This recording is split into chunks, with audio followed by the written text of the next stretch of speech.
अस्सलाम वालेकुम नाज़रीन, आज का सच के साथ मैं हूं नदीम हुसैन।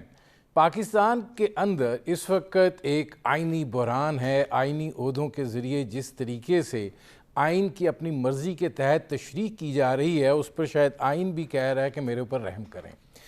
पंजाब में गवर्नर पंजाब उमर सरफराज चीमा को हटा दिया गया है और जाहिर है कि ये वज़ीर आज़म की एडवाइस सदर साहब ने एक दफ़ा मुस्तरद की, दूसरी तरफ भेजी गई, फिर स्टिपुलेटेड टाइम का इंतज़ार किया गया और उसके बाद जो है उनको डी नोटिफाई कर दिया गया। उमर सरफराज चीमा साहब ने इस चीज़ को तस्लीम करने से इनकार कर दिया है और वो ये कह रहे हैं कि उनको गैर आइनी तौर पर जो है वो निकाला गया है। लेकिन जो साबिक वज़ीर आज़म इमरान ख़ान साहब हैं, उन्होंने ज़रा इस हवाले से सख्त मौक़िफ़ इख्तियार किया है। उनका ये कहना है कि सरफराज चीमा को दस्तूर के तहफ़्फ़ुज़ पर शर्मनाक तरीके से हटाने की कोशिश की गई है। उन्होंने ये कहा कि पंजाब में इस खुली दस्तूर शिकनी का खामोशी से तमाशा देखा जा रहा है। इम्पोर्टेड कठपुतलियाँ पंजाब में आइनी इंतशार और फसाद को हवा दे रही हैं। उन्होंने कहा कि पहले घोस्ट इंतखाब के ज़रिए कठपुतली को बतौर वज़ीर आला सूबे पर मुसल्लत किया गया। तमाम दस्तूरी तकाज़े बलाइताक रखते हुए सदर के मनसब की तौहीन की गई।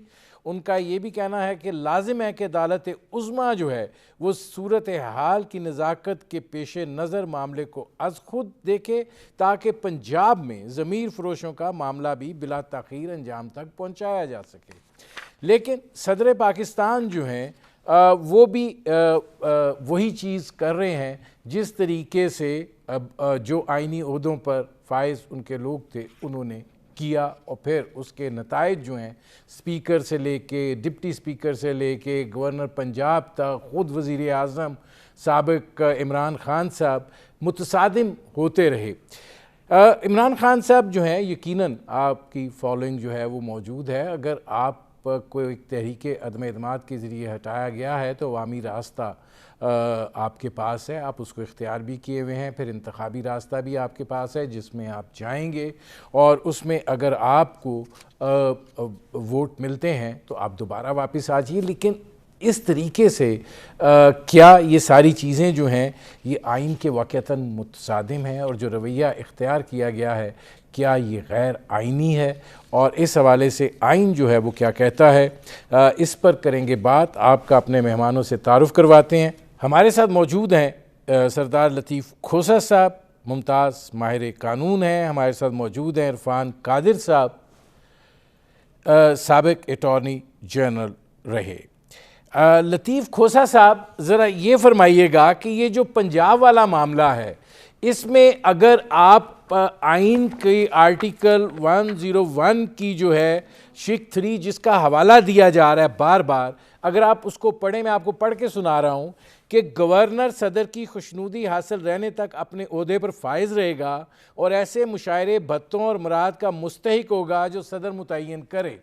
अब इसको मेंशन किया जा रहा है एडवोकेट जनरल पंजाब अहमद अवैस की तरफ से भी। जाहिर है इसी चीज़ को सदर साहब भी इख्तियार किए हुए हैं और यही बात इमरान खान साहब भी कह रहे हैं कि ये गैर आइनी काम हुआ है। नदीम, क्यों इन आइसोलेशन पढ़ते हैं, मुझे तो समझ नहीं आती है कि ये क्या मजाक उड़ा रहे हैं अपने आइन का भी और अपने जो है आइनी ओहदों का भी, और रियासत खुदादाद पाकिस्तान को भी इन्होंने बनाना रिपब्लिक बना के रख दिया है। देखें, एक तो आर्टिकल 48 बड़ा क्लियर है कि सदर जो है वो जो गवर्नर को on the advice of the prime minister of Pakistan बनाएगा। यानी एडवाइस बाइंडिंग है। बनाने वाला इसका मतलब है कौन है? वो वजीर आजम है ना कि सदर है। सदर एक टिटुलर हेड है, एक आईनी सरबराह है रियासत की। वो उसका सिंबलाइज करता है डिग्निटी को और अमलदारी को यकीनी बनाता है। लेकिन जो पावर बेसिकली है वो पार्लिमानी डेमोक्रेसी में वजीर आजम के पास है और काबीना के पास होती है। जो मुस्तफ़ा इम्पैक्ट के केस में रियासत की तारीफ की गई है वो वजीर आजम और काबीना है, न कि सदर। और दूसरी बात ये कि आर्टिकल 1013 को जो आपने पढ़ के सुनाई है उसको इन आइसोलेशन क्यों पढ़ते हैं? पहली शिक को क्यों नहीं पढ़ते हैं, दूसरी को क्यों नहीं पढ़ते हैं, तीसरी पे क्यों आ जाते हैं? और शबाबदीद अगर वो होगी सदर की तो वो ताबे होगी वजीर आजम के, न कि वो वजीर आजम जो है बीच में से निकाल दें और बाकी का कह दें कि सदर पाकिस्तान को जो है उनकी खुशनुदी तक वो रहेंगे और वही मराहत तयन करेंगे। तो बीच में आप वजीर आजम को निकाल दें, ऐसा है नहीं। ना आइन की मंतहा है, ना इसकी रूह है हमारे सारे आइन की। इसलिए ये तो बिल्कुल गलत बहस की जा रही है।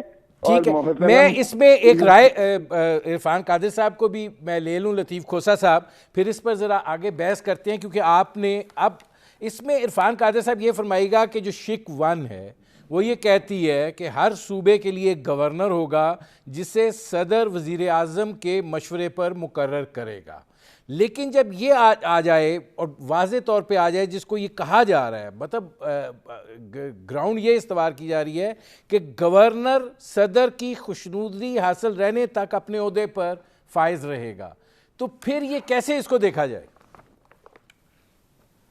देखें, ये जो इंटरप्रिटेशन करने की कोशिश की जा रही है उससे तो ये आइन को तब्दील किया जा रहा है, क्योंकि जहाँ पे आइन के प्रोविजंस क्लियर हों, मैं बिल्कुल खोसा साहब सही फरमा रहे हैं कि शिक 1 जो है 101 की, उसको और शिक 3 को मिला के आप पढ़ेंगे, इन आइसोलेशन नहीं पढ़ेंगे। और दूसरी बात यह है कि जो इंतज़ामी मामलात हैं वहाँ पे जो सदर पाकिस्तान की जो डिस्क्रेशनरी स्फीयर है वो आर्टिकल 48(2) में दिया गया है, और ये मामला जो है इसका 48(2) से दूर दूर का कोई ताल्लुक नहीं है, बल्कि ये तो 48 ही से इसका उस तरह से बिलवास्ता ताल्लुक नहीं बनता, क्योंकि यहाँ पर तो एडवाइस का लफ्ज़ 101 में दे दिया गया है, और लिहाजा ये एक इंडिपेंडेंट आर्टिकल है जो कि स्पेसिफिकली गवर्नर की अपॉइंटमेंट से डील करता है। और जैसे ही वज़ीर आज़म मशवरा देंगे, सदर उस मशवरे के पाबंद हैं शिक 1 के तहत, तो ये नहीं हो सकता कि वज़ीर आज़म मशवरा दें कि आप गवर्नर को तब्दील करना है तो सदर कहें नहीं अब तो मेरी मर्ज़ी हो गई है। तो ये तो मेरा ख्याल है कि वो जो लीगल एक्सपर्ट्स वहाँ बैठे हुए हैं जिन्होंने कि सदर को इस तरह की बात बता दी है, या तो उनको पता नहीं है और यहाँ शायद सदर साहब को भी समझ नहीं आ रही, और इस लेवल पे जाके मैं समझता हूँ कि सदर साहब को भी इस चीज़ को अंडरस्टैंड करना चाहिए। और अगर थोड़ी देर के लिए हम मान भी लें, जी इरफान कादिर साहब मैं आता हूँ, हमें ज्वाइन किया है अहमद अवैस साहब ने। अहमद अवैस साहब, आपसे ज़रा 2 मिनट मैं लूँगा, ये फरमाइएगा कि एक तो ज़रा बताइए, वो चल रहा था कि आपको भी एडवोकेट जनरल पंजाब के ओहदे से हटाया जा रहा है, परवेज़ इलाही साहब ने शायद साइन नहीं किया, तो अभी तक आप एडवोकेट जनरल पंजाब तो हैं ना? जी जी। अच्छा, अब इसमें जो बात की जा रही है, मैंने आइन के आर्टिकल 101 की शिक 2 जो है 3 जो है वो भी पढ़ी। अब जो इस तरफ इरफान कादिर साहब इशारा कर रहे हैं कि आइन के आर्टिकल 48 की शिक 2 पहली भी पढ़ देता हूँ और दूसरी भी पढ़ देता हूँ, तो ज़रा फिर आपसे जवाब लेता हूँ। पहली ये है कि मगर शर्त यह है कि 15 दिनों के अंदर सदर काबीना या जैसी भी सूरत हो वज़ीर आज़म से या तो आम तौर पर या बसूरत दीगर मज़कूरा मशवरे पर दोबारा गौर करने के लिए कह सकेगा। 10 दिनों के अंदर और सदर मज़कूरा दोबारा गौर के बाद दिए गए मशवरे के मुताबिक अमल करेगा। ये 1 है। 2 अब मैं पढ़ रहा हूँ। शिक 1 में शामिल किसी अमर के बावजूद सदर किसी ऐसे मामले की निस्बत जिसके बारे में दस्तूर की रूह से ऐसा करने का इख्तियार दिया गया हो अपनी स्वाबदीद पर अमल करेगा, और किसी ऐसी चीज़ के जवाज़ पर जो सदर ने अपनी स्वाबदीद पर की हो किसी वजह से खा कुछ भी हो एतराज़ नहीं किया जाएगा। तो अब ये 10 दिन वाला मामला तो क्लियर है। अब वो कह ये रहे हैं कि आप एक चीज़ को सियाको सबाक के बगैर क्यों पढ़ के ये अक्स किया जा रहा है कि गवर्नर को गैर आईनी तरीके से हटाया गया है। देखिए, बड़ा जो है इसमें एक आर्टिकल 101 का जिसका आपने हवाला दिया है और वही इसको डील करता है आजकल, और उसके अंदर बड़े वाज़ेह अल्फाज में बगैर किसी एम्बिग्विटी के ये लिखा हुआ है कि on the advice of the prime minister वो जो गवर्नर की अपॉइंटमेंट जो है वो प्रेसिडेंट ऑफ पाकिस्तान करेंगे। और उसके बाद इसी आर्टिकल के अंदर जो है वो सब आर्टिकल 3 के अंदर उन्होंने लिखा है कि he will remain in office till the pleasure of the president. अगर ऊपर जो है वो एडवाइस ऑफ द गवर्नर का जिक्र आ सकता है, advice of the prime minister का जिक्र अगर ऊपर आ सकता है तो उसकी रिमूवल के ऊपर भी उसका जिक्र आना चाहिए सर। एक बात तो ये मैं जो है कि नहीं, जब आप लफ्ज एडवाइस मान रहे हैं तो एडवाइस के लिए फिर आप चले जाइए 48(1) और 2 पे, उसको साथ जोड़िए तो मामला क्लियर हो जाता है। नहीं, वो तो एडवाइस में तो आ गया ना क्लियर, वो तो आपने अपॉइंटमेंट में तो एडवाइस क्लियर आ गई कि वो उसको 41 सब आर्टिकल 1 में ही आएगा। लेकिन जब वो उसकी जो सब आर्टिकल 2 के अंदर जो उसकी डिस्क्रिप्शन और जो उसके एक्सक्लूसिव अथॉरिटी है जो प्रेसिडेंट की, ये 3 उसके अंदर फॉल कर रहा है। अच्छा, इसमें एक चीज़ फरमाए, मैं फिर लतीफ़ खोसा साहब की तरफ जाऊं कि आप इसको कोर्ट में चैलेंज कर रहे हैं जबकि कैबिनेट ने एक फैसला कर लिया है और सारा कुछ हो गया है। मैं तो यहाँ असल में आज यहाँ मसरूफ था, लेकिन मेरा ख्याल है कि वो शायद इसको चैलेंज भी करे। चैलेंज भी करेंगे? आई एम नॉट 100% श्योर, लेकिन मेरा ख्याल है कि ये इसको चैलेंज किया जाएगा। नाज़रीन, हमारी गुफ्तगू जारी है, एक मुख्तसर से कमर्शियल ब्रेक का वक्त हुआ है, मिलते हैं इस वक्फे के बाद।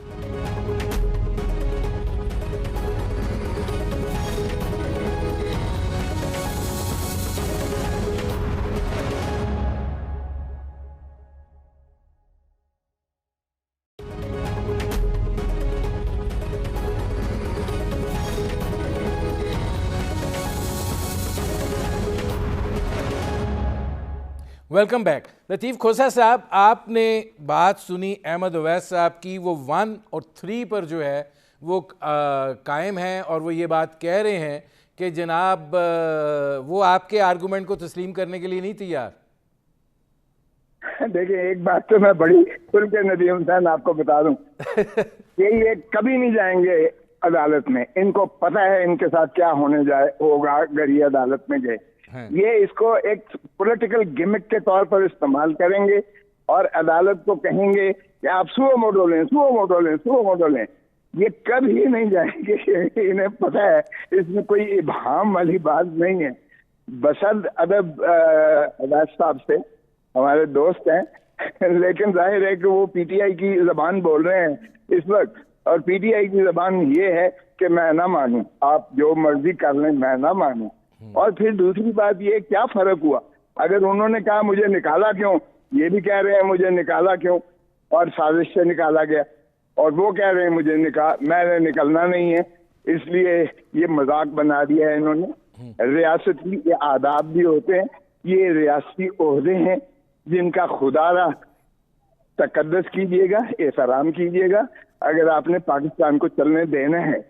और अगर आपने ये तहिया कर लिया कि हम हैं तो पाकिस्तान है, अगर हम नहीं है तो पाकिस्तान ही नहीं, तो फिर इनके पर रहम आना चाहिए, पाकिस्तान पर भी ये रहम करें और पाकिस्तान को इस तरह मजाक ना बनाएं। जी, इसमें अहमद अवैस साहब कुछ कहना चाह रहे हैं आप? जी, मैं ये कहना चाह रहा हूँ कि खोसा साहब ने बड़ी खूबसूरत जुबान में बड़ी सख्त बातें की हैं, तो मैं उसके जवाब में सिर्फ ये कहना चाहता हूँ कि देखिए, हम कम से कम, मैं आपको अपनी तौर पे तो बताऊं अपनी हद तक कि मैं तो स्ट्रिक्टली बार बार और बारहा ये बात कह चुका हूं कि पाकिस्तान की सालमियत और हमारी हर किस्म की क्राइसिस की सालमियत जो है वो इसी में है कि हम आइन को थाम लें और इसको किसी गलत काम के लिए इस्तेमाल ना करें और ना वायलेट करें। अब देखिए, गवर्नर के सिलसिले में, ओथ लेने के सिलसिले में चीफ मिनिस्टर के आर्टिकल 104 बड़ा वाज़ेह है, और आर्टिकल 104 के होते हुए जो तरीक़ेकार उसमें लेट डाउन किया गया है वो उसमें कहीं क्राइसिस वाली सूरत नहीं है, कोई डेडलॉक नहीं बनता, क्योंकि कायन के अंदर उन्होंने हर चीज के सोल्यूशन दिया हुआ, डेडलॉक कहीं भी नहीं बनता। सर, आपने वो 104 को भी तो नहीं माना ना अहमद अवैस साहब? किसने नहीं माना? आप लोगों ने अगर मान लेते तो वो हलफ हो जाता। हमने तो 104 ही की बात की, और बल्कि उन्होंने जब पहला फैसला लिखा है चीफ जस्टिस साहब ने जो है वो 104 ही के ऊपर है सारा फैसला उनका, हमने तो माना उसका। लेकिन ये इन्होंने इतना सब्र नहीं किया कि वो प्रेसिडेंट के पास गई है तो वेट तो करें कि वो तीसरा आदमी अपॉइंट कर दें, क्योंकि उसमें 104 में ये होगा कि गवर्नर ने इनकार कर दिया और स्पीकर क्योंकि राइवल कैंडिडेट है उसने भी इनकार किया, तो प्रेसिडेंट ने मैं अहमद उवैस साहब आता हूं जरा, एक सेकंड। इसमें इरफान कादिर साहब ये फरमाइएगा कि अब सूरत हाल ये है कि स्पीकर साहब जो हैं वो कायम मकाम गवर्नर के ओहदे पर उनको किया गया, उन्होंने संभालने से इनकार कर दिया है। अब ये जो पंजाब का आईनी बहरान है कि जाहिर है काबीना ने ओथ उठाना है, परवेज़ इलाही साहब अब कायम मकाम गवर्नर है, नहीं लेंगे, तो ये जो सिलसिला है, ये जो आईनी ओहदों की सदर साहब की तरफ भी आते हैं, ये जो मामला है ये फिर किस तरीके से चलेगा आगे? ये बड़ा आसान है।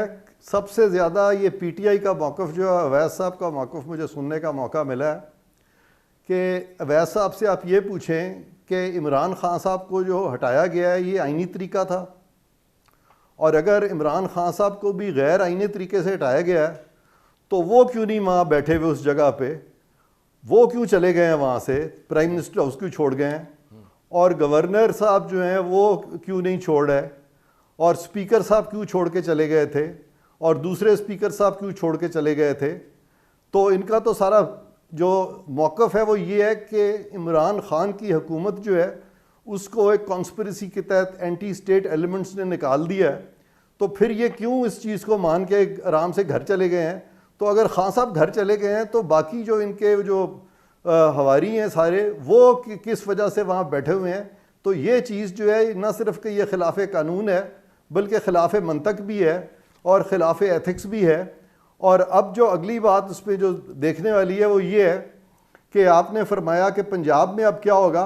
पंजाब में वज़ीर आला ने ओथ उठा लिया है, वो ओथ अगर उन्होंने स्पीकर कौमी असम्बली से ले लिया है तो क्या नए गवर्नर को इसी तरह का ओथ नहीं दिया जा सकता इसी नज़ीर के मुताबिक। और क्या ये जो पंजाब में अगर नए गवर्नर भी इसी तरह ओथ ले लेते हैं और काबीना भी इसी तरह ओथ अगर ले लेती है तो उसमें क्या फिर इशू होगा। तो अगर ये समझते हैं कि ये कोर्ट के चलें थोड़ी देर के लिए मान लेते हैं कि जी ये कोर्ट के डिसीजंस को नहीं मानते, तो फिर ये कह रहे हैं कि हम कोर्ट में भी जाएंगे। तो खोसा साहब की बात बिल्कुल ठीक है कि ये अगर कोर्ट में जाएंगे तो किस मुंह से जाएंगे, क्योंकि सुप्रीम कोर्ट के अहकामात के तहत तो नो कॉन्फिडेंस जो है उस पर वोटिंग हुई है, ये तो वोटिंग कराना ही नहीं चाहते थे। और अगर इन्हीं की सारी बातें मान ली जाएं थोड़ी देर के लिए कि बड़ी अच्छी बात इन्होंने की थी, तो आइंदा जब भी कभी नो कॉन्फिडेंस आएगा तो कोई भी हुकूमत जो कि जिसके खिलाफ नो कॉन्फिडेंस आने वाला होगा वो बैठ जाएंगे, वो नो कॉन्फिडेंस पे वोट ही कभी नहीं होने देंगे और वो फिर बैठे रहेंगे वहां बैठे रहेंगे। अब तो लतीफ़ खोसा साहब, मेरा मतलब मैं इरफान कादिर साहब आता हूं कि मुझे तो इसमें कोई कंफ्यूजन नजर ही नहीं आता। ठीक है, अब लतीफ़ खोसा साहब ये फरमाइएगा कि क्या अदालत में जाया जाए अब दोबारा कि जनाबे वाली ये आगे काबीना ने ओथ उठाना है और मसाइल हैं, आप कोई तरीक़ाकार वज़ा कर दें कि जिसके तहत गवर्नर जो है जो हम नॉमिनेट करें उसका हलफ हो जाए और एक निज़ाम जो है चले। ये किस तरीके से ये मामलात जो हैं वो चलेंगे आगे?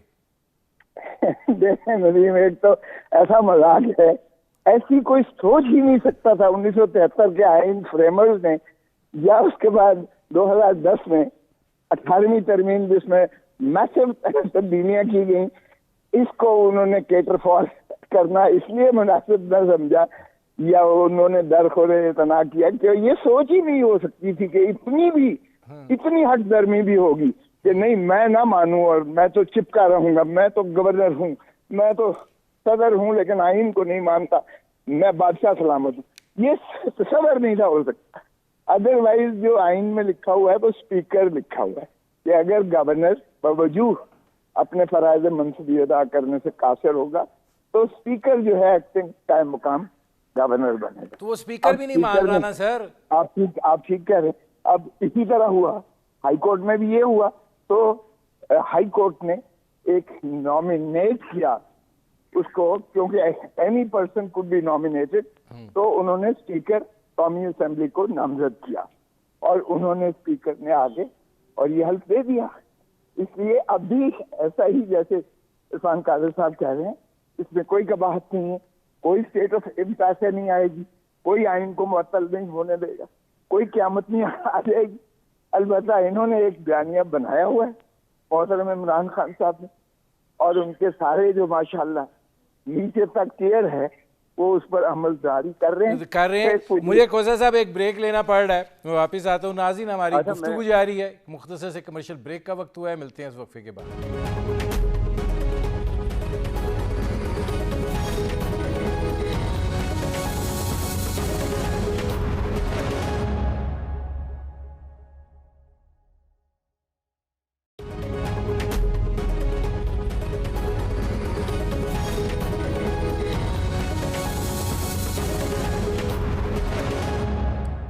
Welcome back. अब अहमद अवैस साहब, आपने लतीफ़ खोसा साहब की बात भी सुनी, इरफान कादिर साहब की बात भी सुनी कि वो कह रहे हैं कि अदालत आपने जाना कोई नहीं, और अगर ये हाई कोर्ट में चले जाते हैं तो इसी तरह बंदा नॉमिनेट हो जाएगा, गवर्नर भी लग जाएगा, काबीना भी बन जाएगी, फिर स्पीकर का मसला भी सॉर्ट आउट हो जाएगा। तो ये जो एक टकराव है कि देखें, एक खान साहब को भी जाना पड़ा ना, तहरीक अदम एतमाद हुई, उनको जाना पड़ा, तो ठीक है, अब इलेक्शन रास्ता है, उस तरफ फोकस करें बजाय इसके कि आईनी ओहदे अब एक ही बचा है सदर पाकिस्तान वाला, कि आप टकराते रहें। आप चीज़ों को एक्सेप्ट करें ग्रेसफुली। देखिए, बात यह है कि अभी आपने जो सवाल किया है, और इससे पहले हमारे मोहतरम कादिर साहब ने, और उससे पहले उसके बाद ये खोसा साहब ने भी जो गुफ्तगू की है, पहली बात तो ये है कि हमें कभी ना मैंने कहा है ना हमारी पार्टी की तरफ से किसी ने ये कहा है कि जी अदालत के ऊपर एतमाद ना होता तो वो 5 बेंच का फैसला जो था वो उस पर अमल दरामद हुआ। और दूसरी बात ये है कि जो सर आपको हाई कोर्ट को 3 दफा कहना पड़ा कि तीसरी दफा उन्होंने जाके फिर कहा कि अच्छा हम ही नॉमिनेट कर देते हैं। नहीं, क्या हम नॉमिनेट कर देते हैं? बिल्कुल कि जो हलफ ले आके वजीर आला से आप नहीं मान रहे थे, आप कह रहे थे सब कुछ गैर आईनी है। नहीं, मैं सुप्रीम कोर्ट की बात कर रहा हूँ भाई, जो राज्य बेंच का फैसला था मैं उसकी बात अभी कर रहा हूँ, और हाई कोर्ट की तो मैं बात करने लगा हूँ। जो बात अभी इन्होंने की है, अभी कादिर साहब ने जो बात की है, और वो अगर उसी को बात को ऊपर मान लिया जाए कि जैसे कि पहले भी वो एक नेशनल असेंबली के स्पीकर से ओथ ले लिया था, आप भी ले लें, तो फिर कॉन्स्टिट्यूशन को उठा के फेंक दें। फिर कॉन्स्टिट्यूशन को अमल दरामद, अगर एक कॉमा बदलने के लिए आपको 2/3 मेजोरिटी चाहिए और एक फुल स्टॉप बदलने के लिए आपको 2/3 मेजोरिटी चाहिए, लेकिन एक just one stroke of pen के साथ या ये काम जो है साले आजमा किया करते थे, या आप हमारे हाई कोर्ट के जज साहब ने भी यही काम कर दिया, तो फिर आइन कहाँ रह गया?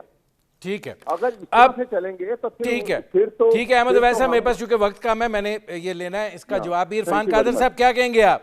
वो कह रहे हैं कि फिर मतलब आइन तो बेचारा कह ही रहा होगा, मुझे साइड में रख दो।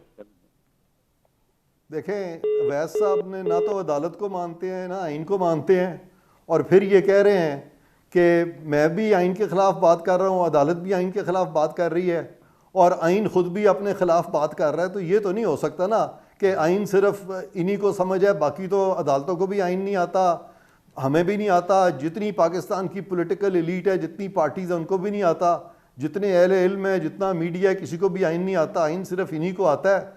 तो ये जो इनको आइन आता है उसके मुताबिक फिर खान साहब जो हैं वो तो चले गए हैं, वो तो इस चीज़ को मान के चले गए हैं कि वो माइनॉरिटी में थे इसलिए उन्होंने छोड़ दिया है। तो अब ये चाहते हैं कि गवर्नर के ज़रिए ऐसा पाबंद लगाया जाए कि माइनॉरिटी को मेजॉरिटी पे मुसल्लत कर दिया जाए पंजाब असेंबली में। ये तो नहीं हो सकता। अच्छा लतीफ़ खोसा साहब, अब एक सवाल है, इसके 2 पहलू हैं, मैं इसमें इरफान कादिर साहब से भी आखिर में ज़रूर इसका जवाब लूँगा कि अब क्या हाई कोर्ट के ज़रिए गवर्नर का तकर्रुर किया जाए, अगर वो हो जाता है तो फिर उधर सदर पाकिस्तान बैठे हुए हैं, आगे बड़ी चीज़ें आ रही हैं जिसमें बड़े अहम फैसले होने हैं और सदर साहब को के दस्तों की ज़रूरत होनी है, तो क्या बनेगा? ये कैसे चलेगा मामला? ये नहीं चलेगा, ये बिल्कुल नहीं चलेगा।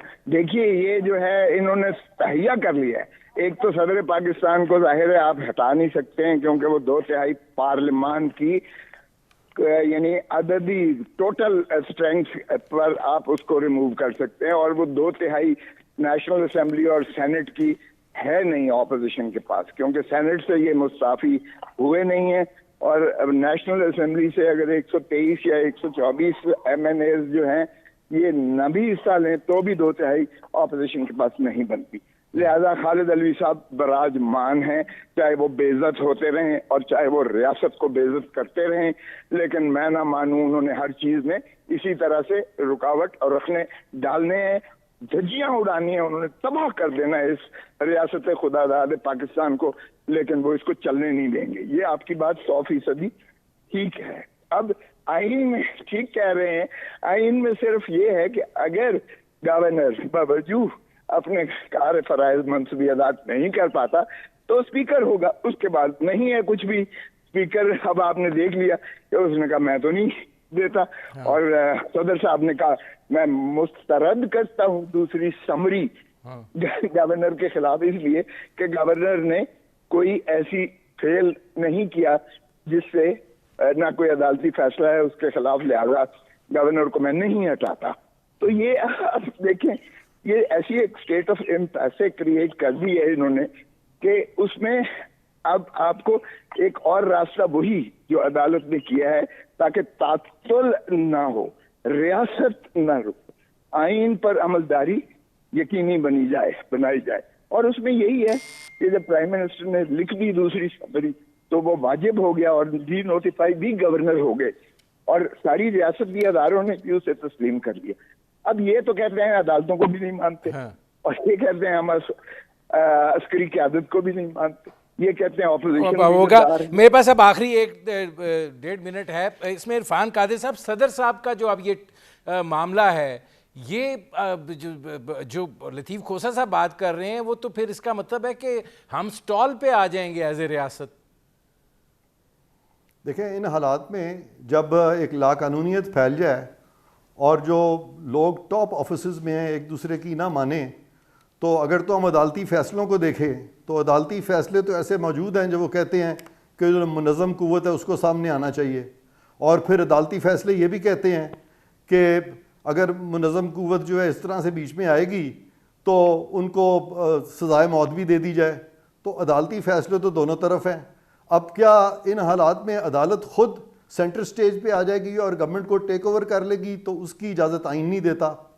तो ये एक ऐसी अजीब व गरीब सूरत हाल है कि इसमें फिर अगर सदर आइन के मुताबिक नहीं चल रहा है या गवर्नर आइन के मुताबिक नहीं चल रहा है तो काबीना पे लाजिम है कि जो अक्सरियत है पार्लियामेंट की, गो कि ये सही कहते हैं लतीफ़ खोसा साहब के 2/3 हासिल नहीं है उनको, लिहाजा सदर साहब को वो निकाल तो नहीं सकते, लेकिन सदर साहब को गैर आइनी चीज़ें करने से तो रोक सकते हैं। और उसके लिए जो मेजॉरिटी है पार्लियामेंट में और प्रोविंशियल असम्बली में, उसकी विल तो इम्पोज की जा सकती है कैबिनेट्स के ज़रिए। तो कैबिनेट ने जिस तरह गवर्नर को निकाला है उसी तरह से वो सदर को भी एक किस्म का गैर फाल कर सकते हैं, और उनसे जो जितने भी उनको पर्क्स वगैरह प्रिविलेजेस वगैरह मिल रहे हैं, वहाँ पे जो स्टाफ है सारा प्राइम मिनिस्टर हाउस का, गवर्नर हाउस का, वो इनसे वापस भी तो ले सकते हैं, वो इख्तियार भी तो उनको है, और इसलिए वापस लेंगे कि ये लोग आइन को वायलेट कर रहे हैं। अगर ये वापस नहीं लेंगे तो ये सदर जो है ये कंटिन्यू करेंगे वायलेट करना। तो ये इस किस्म की सूरत हाल है। अब देखते हैं आने वाले वक्त में क्या होता है। मेरे प्रोग्राम का वक्त खत्म हो रहा है। बहुत शुक्रिया लतीफ़ खोसा साहब, बहुत शुक्रिया इरफान कादिर साहब, बहुत शुक्रिया अहमद अवैस साहब। नाज़रीन, आपने हमारे पैनल के शुरका की गुफ्तगू सुनी। अब तक के लिए इतना ही, इजाज़त दीजिए, अल्लाह हाफ़िज़।